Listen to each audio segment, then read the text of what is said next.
Hello दोस्तों, welcome back to our channel. तो दोस्तों, हम लोग पढ़ रहे थे क्लास 8 का साइंस का चैप्टर जिसका नाम था कंजर्वेशन ऑफ बायोडाइवर्सिटी। ठीक है। तो हम लोगों ने पीछे कई कई सारे वीडियोस को कवर किया है। ठीक है। तो आज हम पढ़ेंगे फ्लोरा एंड फौना। ठीक है।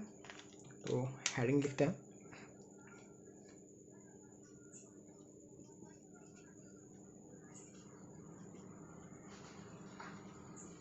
ठीक है। Flora and fauna. तो friends, if you are listening this term flora and fauna first time, तो आपको लगेगा कि ये क्या है, लेकिन अगर आप इसके बारे में एक बार जान जाएंगे तो ये आपके लिए नॉर्मल हो जाएगा। ठीक है। दोस्तों, फ्लोरा क्या है, फौना क्या है, तो इसकी डेफिनेशन नहीं, मैं सिंपल से इसको बता देता हूँ।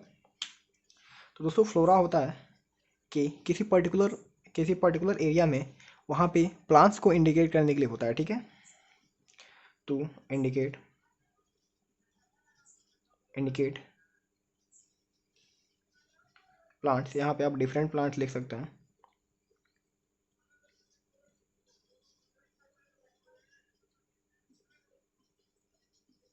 Plants growing in growing in a particular area. ठीक है। मतलब कि किसी एक पर्टिकुलर एरिया में जितने भी तरह के या जितने वैरायटी के प्लांट्स ग्रो होते हैं उसी को हम बोलते हैं फौना। ठीक है। और सॉरी, फ्लोरा। ठीक है। फ्लोरा। अब है फौना। तो फौना भी सिंपल है। फौना सेम टू सेम ऐसे ही, लेकिन ये एनिमल्स के लिए है। तो animals found in a particular area. तो सिंपल सा था। हमने फ्लोरा को देख लिया और सॉरी, फ्लोरा को देख लिया और फौना को देख लिया। ठीक है। फ्लोरा क्या था? फ्लोरा प्लांट्स था जो एक एरिया में, पर्टिकुलर एरिया में ग्रो होता है। और वहीं पे फौना क्या था? एनिमल था जो कि एक पर्टिकुलर एरिया में पाया जाता है। ठीक है। एनिमल्स तो ग्रो होते नहीं है, तो वो कहीं ना कहीं मिलेंगे। ठीक है। तो फ्रेंड्स, ये समझने के लिए एक छोटा सा एग्जाम्पल है। तो जैसे मान लीजिए कि एक एरिया में, कोई भी एक पर्टिकुलर एरिया हमने लिया है। ठीक है। उस एरिया में मैंगो है, जामुन है, सनफ्लावर है, पी है, काऊ है, एलिफेंट है, डॉग है, क्रो है और बुल है। ठीक है। तो ये सब पाए जाते हैं। ठीक है।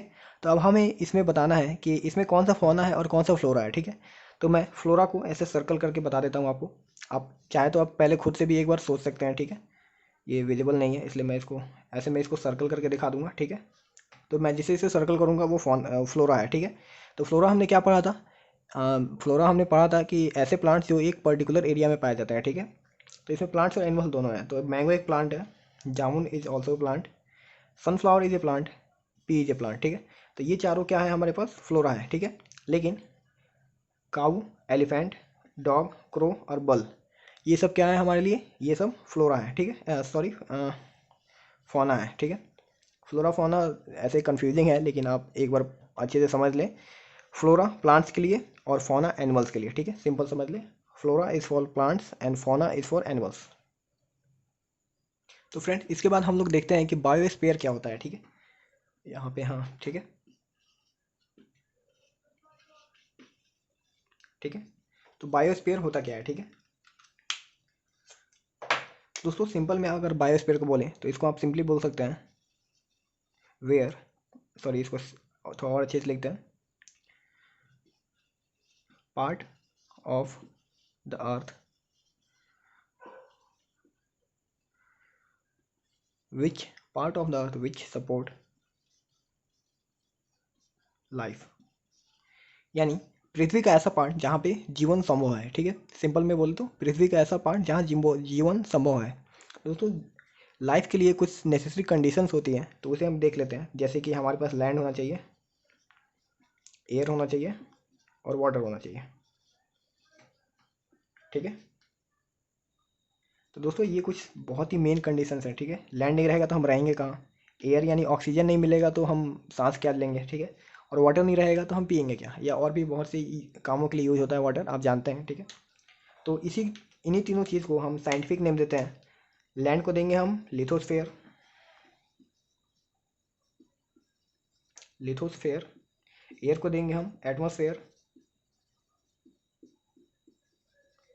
और ये ATMOSPHER। ठीक है। वाटर है हाइड्रोस्फीयर।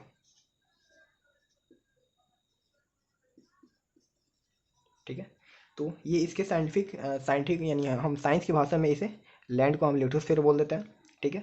यानी the part of the land where land is present, the part of the earth where land is present, the part of the earth where air is present, और the part of the earth where water is present is called hydrosphere, ठीक है। तो ये आप definition अपने से भी बना सकते हैं, ठीक है। इसके बाद देखते हैं कि इकोसिस्टम क्या होता है, ठीक है। It include all the living organisms. तो लिविंग ऑर्गेनिजम्स में क्या क्या आ जाएंगे, प्लांट्स हो जाएगा, एनिमल हो जाएगा, एंड माइक्रो ऑर्गेनिजम्स, ठीक है।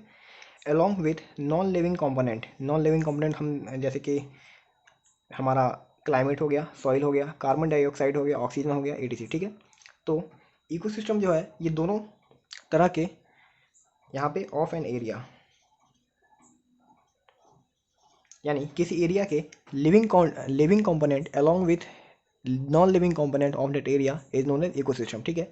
यानी किसी पर्टिकुलर एरिया के वहाँ का अगर हम लिविंग कंपोनेंट देख लें, यानी लिविंग ऑर्गेनिजम्स को देख लें, ठीक है, और वहीं के हम नॉन लिविंग कंपोनेंट को देख लें, और दोनों को हम अगर एक साथ बोलें तो उसे इकोसिस्टम बोलते हैं। यानी इकोसिस्टम को बनाने के लिए लिविंग कंपोनेंट भी ज़रूरी है और नॉन लिविंग कंपोनेंट भी ज़रूरी है। डेफिनेशन आप देख सकते हैं, ये एग्जाम में अक्सर पूछे जाते हैं, ठीक है। तो आज के लिए बस इतना ही। नेक्स्ट वीडियो में मिलते हैं किसी नहीं, अगले टॉपिक